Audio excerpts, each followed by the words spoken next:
যে 17 শ্রেণীর ব্যক্তি জান্নাতে প্রবেশ করতে পারবে না: 1. হারাম খাদ্য ভক্ষণকারী জান্নাতে যাবে না। 2. আত্মীয়তার সম্পর্ক ছিন্নকারী জান্নাতে যাবে না। 3. প্রতিবেশীকে কষ্ট দানকারী জান্নাতে যাবে না।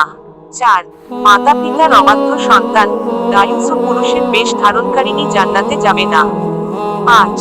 অশ্লীলভাষী ও উগ্রমেজাজি জান্নাতে যাবে না। 6. অধীনস্থদেরকে ধোঁকাদানকারী শাসক জান্নাতে যাবে না। 7. অন্যের সম্পদ আত্মসাৎকারী জান্নাতে যাবে না। দাড়ি খোঁটাদানকারী, অবাধ্য সন্তান ও মদ্যপ জান্নাতে যাবে না। 9. চগলখোর জান্নাতে যাবে না। 10. অন্য পিতাকে যে নিজের পিতা বলে পরিচয় দেয় সে জান্নাতে যাবে না। 11. গর্বকারী অহংকারকারী জান্নাতে যাবে না।